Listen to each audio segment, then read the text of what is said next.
So I've been practicing witchcraft for a few years now, and when I look back, there are definitely things that I would do differently if I were to do it again. And these aren't failures. In fact, I think a lot of these mistakes are what has made me the witch that I am today. But if you're beginning your own journey, just know that by sharing this, I'm hoping it will help you save a little money, think a little bit, and get rid of maybe a little bit of frustration that I felt when I was starting out. But remember, these are just my experiences. It's no judgment here. If you've made these mistakes, oops, you know, we learn, we grow. That's how we make our own path. That's how we move forward. Now, before we get to it though, don't forget, if you are new here, welcome. You can click the subscribe button to become part of the butterfly family.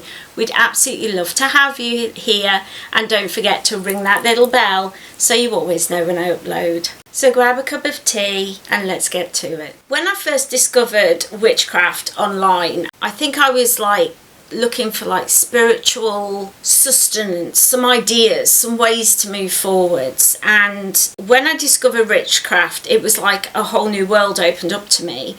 Suddenly all these things that I'd heard throughout my life, I'm realizing were not true about witches. And there were loads and loads of people on Instagram and TikTok and on YouTube telling me how to practice my craft, what mistakes to make, what things to do, how to do it. It was very much do this and you will be successful. And I have to admit, I just listened to everyone. And I think that is something that many of us do.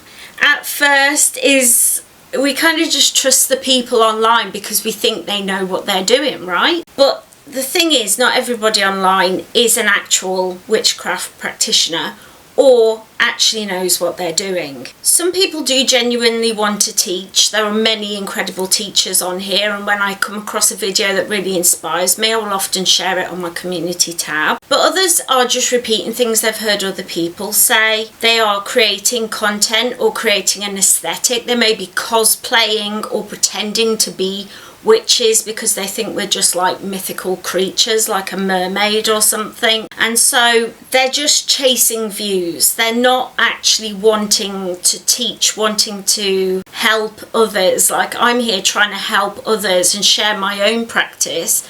Others are teaching, but not everybody is. And I think it can be really easy to mistake their confidence and if you just do this one thing as experience, and it's not always true. What I learned from that experience is to read books and look for people who cite, reference books and creators, people who, you know, actually have the backup for what they're saying. They actually have the knowledge. I also like to compare different viewpoints. I hate it when people are just like, do this one thing, and I hate that. It's very Christianized and very much like you just follow this one thing and everything's going to be all right. No, there are a million paths, a million cultures, a million different ways of doing every little spell, every little thought, every little action that we as witches try to do. There's a million ways to do it. And I think comparing different viewpoints and different styles, different cultures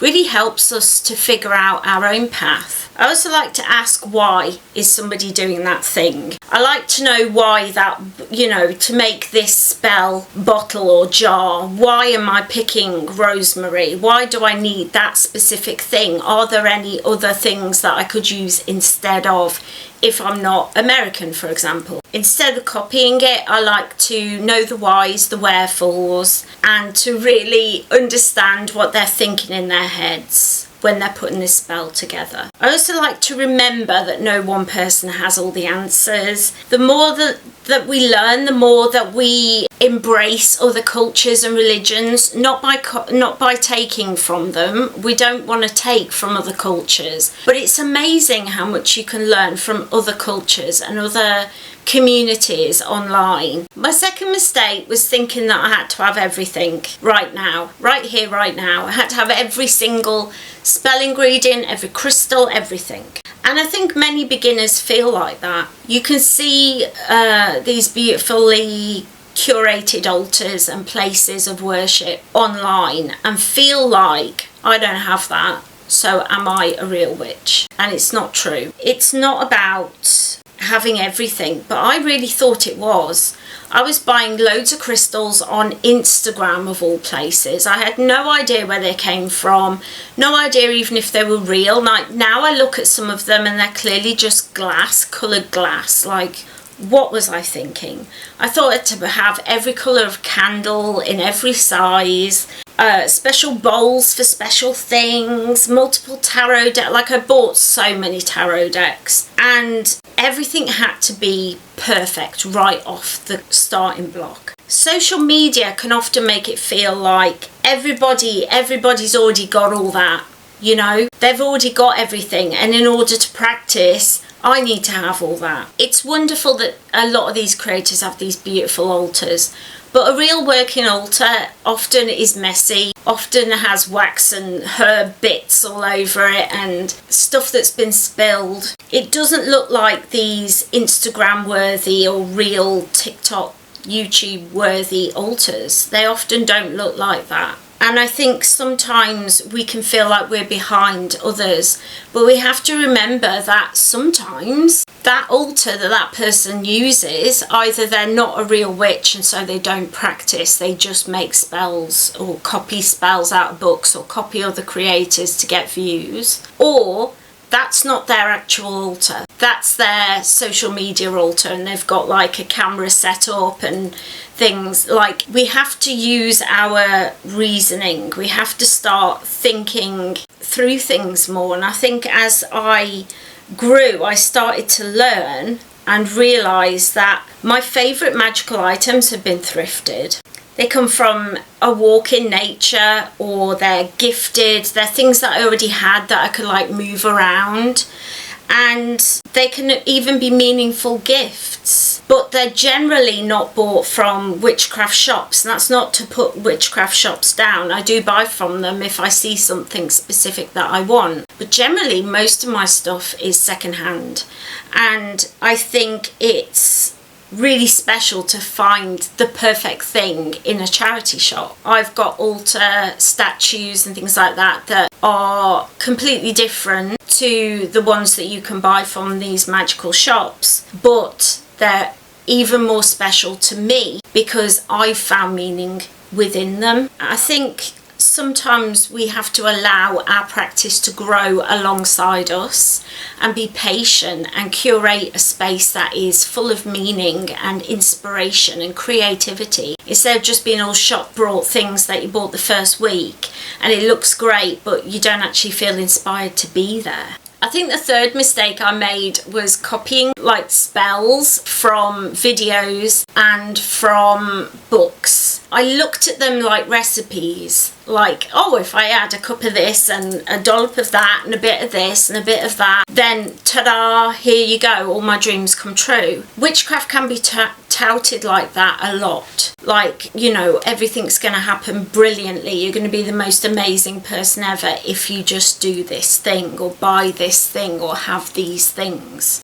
and do it in this order. I would literally follow every ingredient, every candle colour, everything perfectly to the letter. I was buying so much stuff and wasting money. I assumed that's what made the magic work, that it came from what I had. What I actually realised in the end, however, was that it's the intention, the meaning behind the spell, the meaning, the reason behind picking a certain herb or a certain crystal, what it means to me. I have different correspondences to an American witch because I'm English, and you know, somebody from Czechoslovakia is going to have a different correspondences to somebody from Australia. I think it's so important to think of the why when we're creating our own spells, and it's so important to, yes, read spells, yes, watch other people making spells, because that's how we learn how to create these things. But I think once you start to understand your correspondences,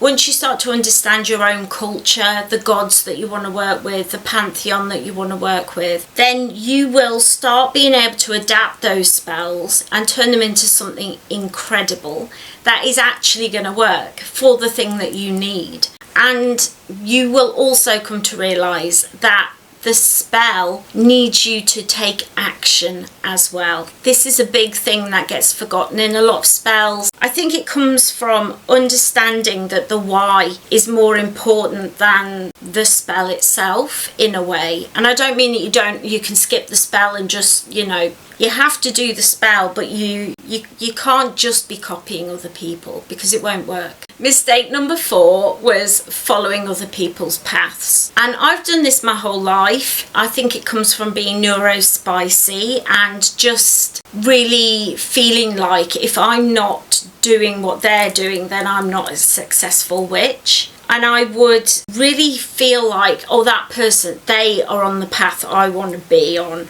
Like, I want to get where you are, so how did you get there? And then I would start trying to do the sabbats the way they do it. I would start trying to keep up with rituals that I couldn't do. I was trying to work with certain deities that didn't want to work with me. Pantheons that I had no business even sticking my little hooter into, because they're from different cultures that I don't belong in. I thought if I did the same as other people who were successful, who were doing well as witches, then I would be successful and I would be doing well. And I spent a lot of my practice kind of copying other people's practices and really not being happy with my path. I realised after a while that everybody's path is different, everybody's practice is different, and that's the beauty of it. And I had to start realising that as a disabled witch, my practice has to look different to able-bodied witches. My practice will look different to somebody who's got children, who's somebody who lives in a different country, who has a full-time job, who is able-bodied and able to stay up all night dancing under the moonlight. I had to realise that our lives and how we live our lives shapes our practice and makes it happen. We can't just assume that we can do what that person can do. And I hope none of you are copying my practice, because your path is going to be different to mine. My own practice slowly became centred around Hecate and the Greek pantheon. I follow the sabbats in the Irish Wheel of the Year, and I follow the Greek Wheel of the Year as well. And I started really looking into thrifting and crafting and making my rituals more accessible and finding ways to practice when I wasn't well. Making my magic fit around my health and how I'm feeling day to day. That is my practice, and it's a beautiful thing. I love my practice, and I'm restarting it now as we speak after my mum's been sick. It's okay to take a pause. I thought you couldn't do that. It's okay to learn and grow and change our beliefs. My path doesn't have to be like somebody else's in order to be meaningful, and neither does yours. My biggest mistake, though, I have to admit, was thinking there was a right way to be a witch. This was the biggest mistake, and I believe there was a checklist, and I think it comes from being brought up a Christian and growing up in a Christian culture, that if I did the right things, I owned the right tools, I followed the right creators, I read the right books, I performed the right rituals, did the right spells, then one day I'd be a real witch. Somebody would come along and give me a sacred staff or wand or hat or something, and there I am, an official witch. But now I know that's not true at all. Being a witch isn't about perfection. It isn't about how we act or what we do. It's about so much more than what we own, what we're buying, what we're doing. It's about building practices that support our life and keep us safe and keep us grounded and keep us moving forwards. For me, that means really gentle rituals most days. It's about a sabbat being not just a one-day thing, but being taken as a season. It's about finding magic in charity shops and in my back garden, and just following the seasons of my life and enjoying where I am today, not worrying about where I was before or what's happened in my life before, or worrying about where I'm going to go moving forward. And it's really funny because the moment I stopped trying to follow other people and copy other people. As I headed into menopause, as I started to realise I had autism, as like all these things came together, as I started to work with Hecate, all these things started to make sense. And that is when my practice started to become really and truly magical. The truth is, there isn't one way to practice witchcraft. You don't have to have everything ticked off. You don't have to have a perfect altar or even an altar at all. Your practice will be powerful and magical and beautiful if it's your practice, if it works for you, if it's something you can sustain and something you can do. It has to feel honest and sustainable and genuinely yours to really and truly work. I am now really, really grateful for those 5 mistakes I made. At the time, I probably beat myself up about making them, but everybody makes mistakes. Nobody's perfect when we're starting off or when we're learning. And looking back, I am so thankful, because each and every single one taught me and shaped my practice into what it is now and what it will be as I move forward. And for that, I'm extremely grateful. I'm doing a little giveaway, so grab that cup of tea and I shall tell you how you can join in. So, those of you who've stuck around, I have a giveaway.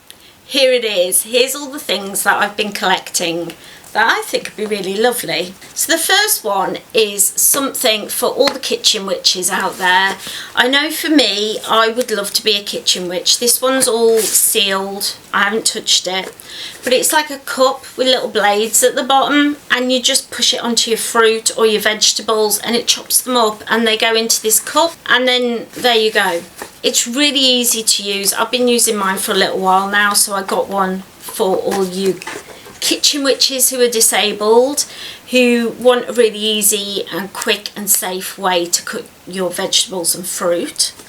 I also have this beautiful witchy notebook. Isn't that absolutely gorgeous? I love it with all the moons and... oh, have I got it upside down? No, I haven't.